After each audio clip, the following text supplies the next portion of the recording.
Hey everyone, welcome to today's video. So today I'm going to talk about one of the most common and popular yet misunderstood topics amongst college students and working professionals, which is CV making or resume making, whatever you want to call it. Now, a lot of content is out there on how to make your CV, but trust me, I keep on reviewing 3, 4 CVs every day, and our mentees, learners, college students, professionals, they keep on making the same mistakes again and again. So I'll talk about those mistakes and how to stand out from the rest when you're applying for your next job application. But before that, I'll just take a second to request you to like the video and subscribe to the channel. We have just started, so your support would mean a lot and would help us in reaching out to more and more people out there who might be benefiting from these videos. Now let's get started.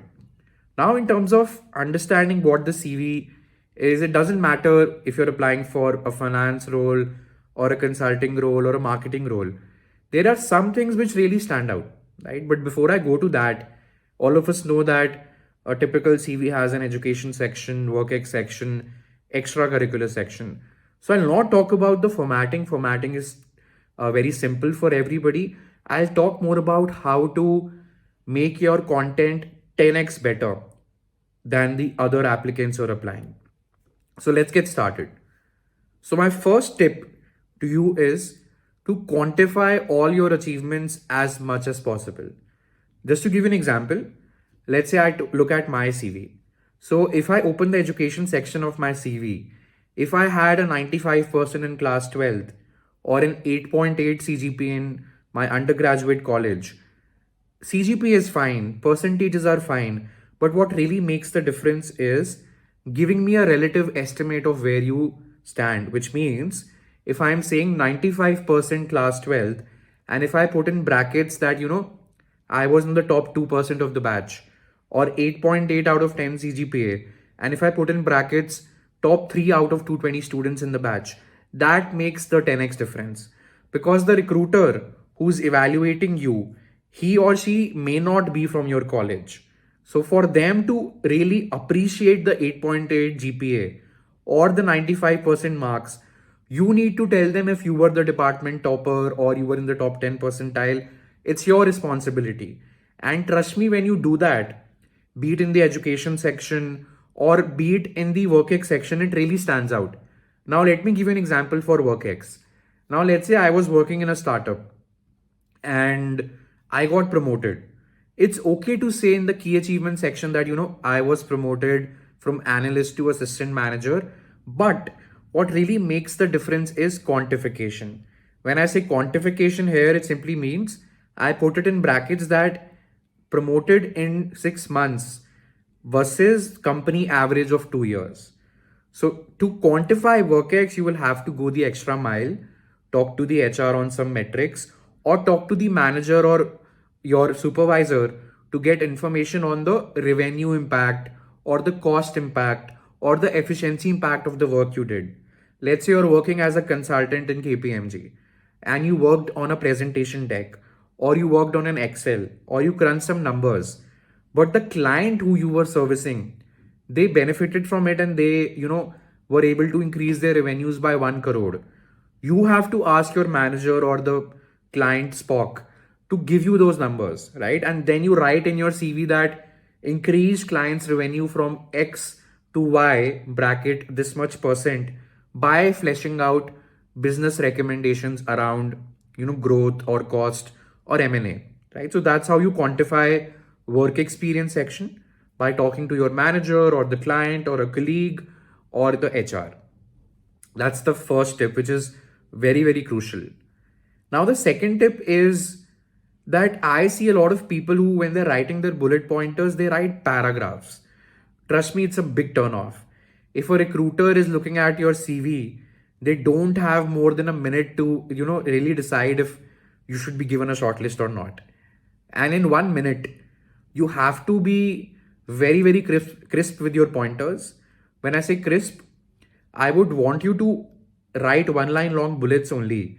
But if you have more content to highlight on a bullet, just add a sub bullet, right? Let me give you an example.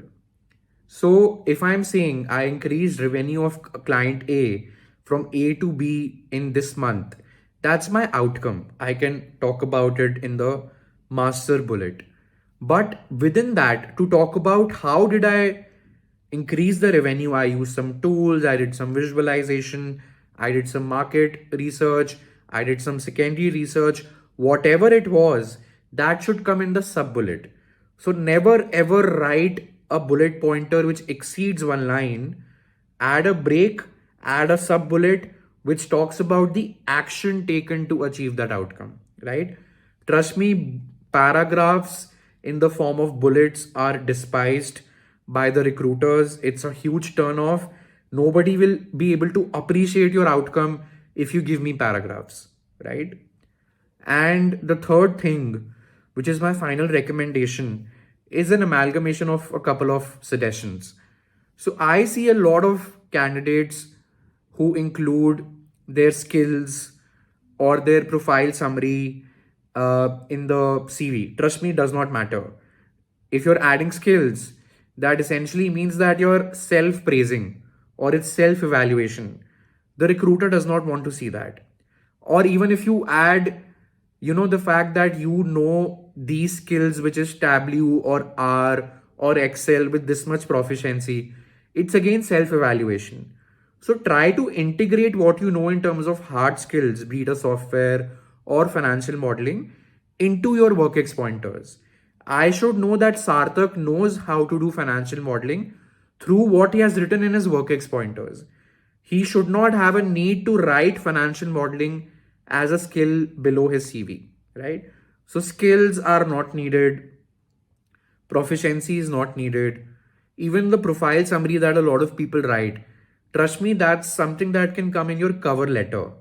Your CV should straight away, below your contact coordinates and your name, should straight away start off with your education section, right? It should be one page long. So please ensure that you protect that precious white space, and please don't waste your white space on skills or proficiency or recommendations. All of that is not needed, right? So, three things before we conclude: quantify each and everything as much as possible, bullets one line long instead of paragraphs, and no such component which self praises or which self evaluates. Focus only on three sections right from the first line of the CV, which is education, work and extracurriculars. If you do these three things really well, trust me, your candidature will become 10x better than other people, and you should start getting interview calls. I hope this video was helpful, and I'll see you very soon. Thank you.